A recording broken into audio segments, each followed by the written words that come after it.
Hello friends! With the Procreate 5.4 update, there are now even more incredible default brushes to choose from, and we're going to explore some of them. In this video, I'm going to explore Heron.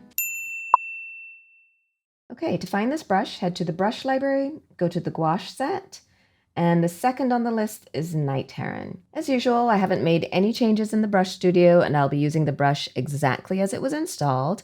And I have my canvas set to 3000 pixels square at 300 dpi. Watch this linked video to find out why that's important. All right, let's take a look at the brush behaviors. I'm going to start with a test stroke at a really small size, then a medium size, and this is the brush at its largest size. Not too much to see at the smallest size. It's a fairly smooth stroke, doesn't look overly pixelated.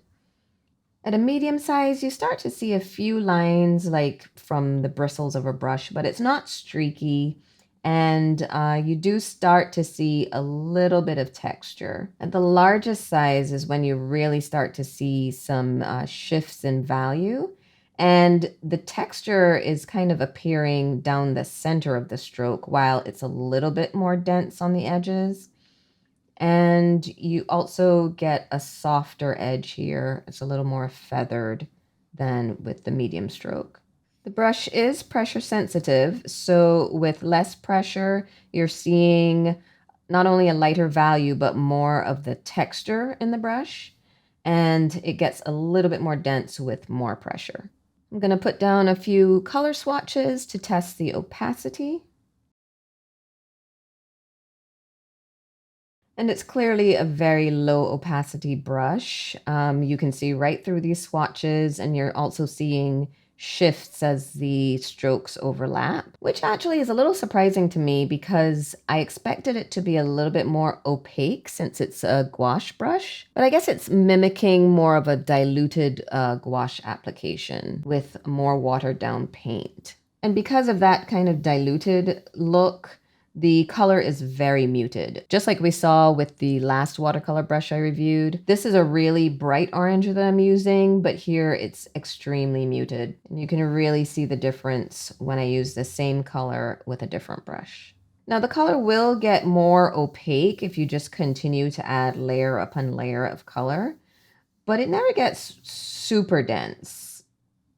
You know, you can see that there's still a shift when you overlap. Since this brush is so low opacity, my guess is a shift in pencil grip will create a really light wash, and yes, it does.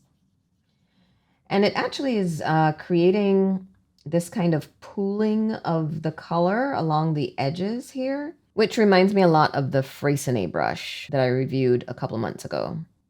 Now let's see what the smudge tool does. Nothing too surprising here. You know, it smooths out all the texture. It's not blending that great, to be honest. Let's see if I change my kind of technique and just apply some really light strokes with the smudge tool. It keeps some of the texture, but again, it's not really much of a blend. Okay, I'm going to paint something autumn inspired, and let's see how this brush performs. Since it has such a nice clean stroke at a small size, I'm going to try using it for the sketch as well as for painting. And it actually does a decent job as a sketching brush. All right, there's my little acorn sketch. Now let's get this painted. I'm going to start with the lightest color, and I'll just build onto that by adding a slightly darker color with each layer of paint. I dropped my brush size down here to get more control as I outline the shape, but I don't love that kind of streaky look you get when painting with this brush at a small size. I find it's much more pleasant to paint with it at a larger size, but it's hard to get clean edges and details with a large brush stroke, so I'm going to have to find ways to work around it. See how kind of streaky that looks? I'm just going to keep adding more color to make it more opaque. I'm just building more layers of color here, and I'm using pretty light strokes, not much pressure at all, so it lays down a light wash of color. Here I'm just adding more of the darker orange to deepen those shadows a bit.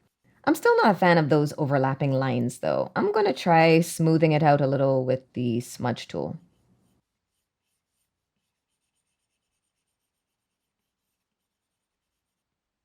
Back down to a really small size for these details on the acorn cap. Then I can use a larger size to add a few highlights. I'm actually surprised that this lighter color is showing up against the orange without me having to go over it multiple times. I am using a little bit more pressure with these marks though, so that's probably helping. Just doing the same with a darker color, not exactly shadows, but I think it helps make it look more dimensional. It's always convenient when you don't have to switch brushes for line work and fine details like this. I'm going to outline the leaves then fill with color, but with this level of transparency, that outline remains visible. So I'm just playing around with different brush sizes and adding more layers of color until things smooth out while still maintaining that painterly look. As usual, I'll add a couple more colors to the mix to keep it interesting and so it doesn't look too flat.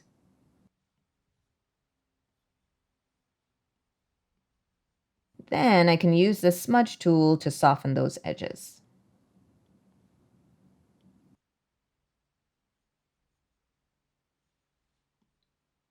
Back to the really small size to finish those line details.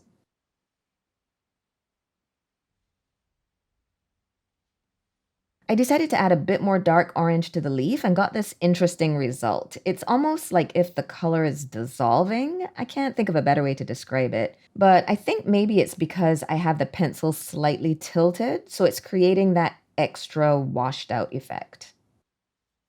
A few final details, and I'll add some color to the background. Okay, final thoughts. This brush was interesting, not quite what I expected. I thought it would be more opaque, but it leaned a little closer to a watercolor brush than I thought it would. And that's not necessarily a bad thing, it's just unexpected. I did enjoy its flexibility. It performed well for sketching and line details, and then it could completely switch up to create the more loose, fluid look of a wet brush. I do like the end result, but personally, I would probably use this as a secondary brush rather than choosing it as a primary brush to complete an entire painting. What are your thoughts? Did anything about this brush surprise you? Let me know in the comments. If you'd like to see more from this brush review series, there's a link to the playlist in the description. And if you enjoyed this video, I'd love if you'd give it a thumbs up and subscribe to my channel. Thanks for watching.